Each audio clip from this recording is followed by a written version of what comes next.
Welcome back to the Garden with Joey and Holly radio show. Thank you for being with us. Time for your questions, our answers.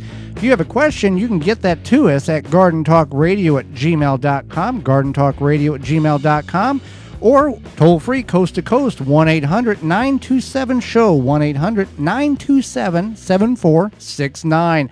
Holly, we had a number of questions come in this week. What do we got? So once I removed the scapes from my garlic, do I have to dig it up once the lower sets of leaves dry up, or can I harvest it as needed? You would want to dig it up once the lower two sets of leaves have dried up or died back, simply because if you leave it in the ground, there's rodents that can eat it. If it gets too wet, it can rot or mold in the ground. So removing it is the key to getting it out and then going and curing it so you can store it for long-term storage in your home. Here's another question that came in. All right. Is can I use needles from arborvitae trees for mulch for vegetable gardening? I have 10 arborvitae trees that shed plenty of needles. Can I use them? Yes, they are. You can use those for mulch. You're not going to have any problem with acidity. Just like a normal spruce tree, go ahead and use them. Not a problem.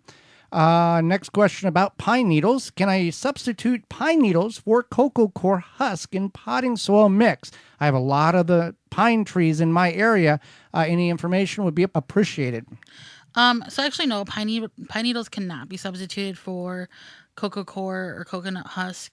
It's just because they don't have any absorbent factors. That's the purpose of cocoa core or coconut husk. Coconut husk or peat moss. Yeah, it's absorbent. So pine needles, no, you can't use them for that. They're not going to have that absorbent property.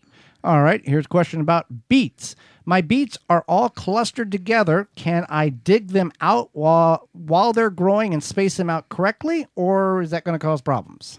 Yeah, I wouldn't dig them up. You really don't want to dig and transplant root crops, especially once they've been established.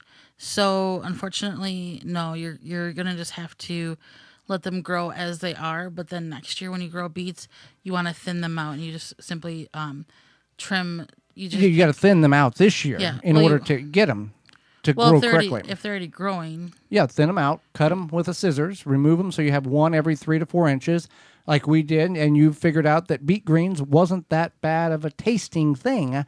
You were eating baby beet greens. Beet greens. Little, that's right. not full grown. So the what's going on there is every time you plant a beet seed, there's 4 or 5 seeds in that cluster seed. That's just the way nature has designed.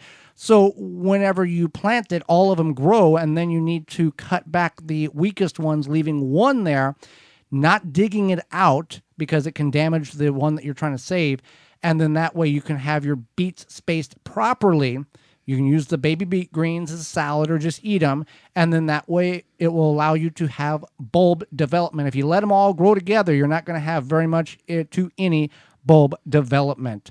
Hey there, gardeners. Thanks for checking out this segment of the Gardening with Joey and Holly radio show. If you like what you've seen, you can search through the channel and find full in-studio videos of the entire show. If you want to go another route, you can search for it on your favorite podcast platform by searching the Wisconsin Vegetable Gardener radio show or the Gardening with Joey and Holly radio show, and you can download it and take it with you. You can check out all past seasons at our website, thewisconsinvegetablegardener.com, under the radio tabs at the top of the page. We thank you for joining us. We hope you've learned and enjoyed the show, the segment, and we'll see you next time.